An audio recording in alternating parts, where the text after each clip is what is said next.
తెలంగాణ రైతాంగం ఎరువులకు సంబంధించి పడుతున్న ఇబ్బందులను రాష్ట్ర ప్రభుత్వం తరఫున గౌరవ ముఖ్యమంత్రి గారు, గౌరవ పార్లమెంట్ సభ్యులు, గౌరవ వ్యవసాయ శాఖ మంత్రి గారు సంబంధిత మంత్రులకు కేంద్రంలో అనేక సందర్భాల్లో విజ్ఞాపన చేయడమే కాకుండా రాష్ట్రం నుంచి ప్రాతినిధ్యం వహిస్తున్నటువంటి మంత్రులను కూడా చొరవ తీసుకోవాలని ప్రత్యక్షంగా కలవడం ద్వారా, టెలిఫోన్ చేయడం ద్వారా, లేఖల ద్వారా విజ్ఞప్తి చేయడం కూడా జరిగింది.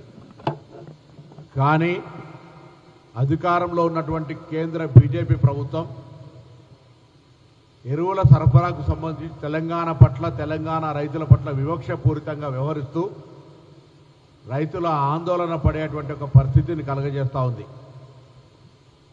రాష్ట్ర రైతాంగానికి అందరికీ కూడా విజ్ఞప్తి చేస్తాను. ఈరోజు ఎరువుల తయారీ, ఎరువుల సరఫరా, ఎరువులకు సంబంధించినటువంటి పూర్తిగా ఆధిపత్యం కేంద్ర ప్రభుత్వానిదే.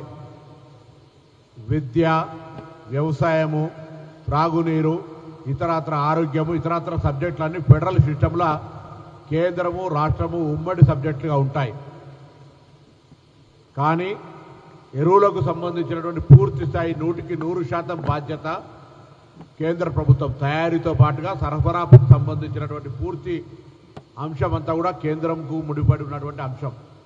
అందుకే రాష్ట్ర ప్రభుత్వం పక్షాన కేంద్రాన్ని ఇన్నిసార్లు విజ్ఞప్తి చేస్తున్నప్పటికీ కూడా రాష్ట్ర ప్రభుత్వం భారతీయ జనతా పార్టీది లేదనే కారణం మీదన, లేదా కాంగ్రెస్ పార్టీ తెలంగాణ ప్రభుత్వం రైతాంగానికి 22,000 కోట్ల రుణమాఫీ చేసి రైతు భరోసా పేరు మీద ఎకరానికి 6,000 రూపాయలు 9 రోజుల్లో 9,000 కోట్లు ఇవ్వడం కానీ, సన్న వడ్లకు 500 బోనస్ ఇవ్వడం కానీ, ఈ విధంగా రైతులకు సంబంధించిన అనేక కార్యక్రమాలు జరిగేటువంటి సందర్భంలో రైతుల పట్ల కాంగ్రెస్ పార్టీకి కొంత వ్యతిరేకత రావాలనే ఆలోచనతో భారతీయ రాష్ట్ర సమితి బీఆర్ఎస్ తోటి క్షేత్రస్థాయిలో కుమ్ముక్కై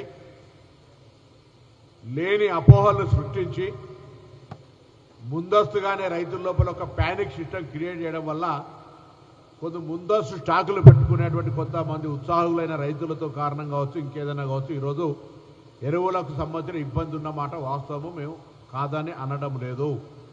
కానీ దీనికి బాధ్యత ఎవరైతే వహించాల్సిన వాళ్ళో నిమ్మకు నీరెత్తినట్టు మౌనంగా బాధ్యతారాహిత్యంగా వ్యవహరిస్తున్నటువంటి అంశాన్ని తెలంగాణ రైతాంగానికి చెప్పే ప్రయత్నం చేస్తూ ఉన్నాం.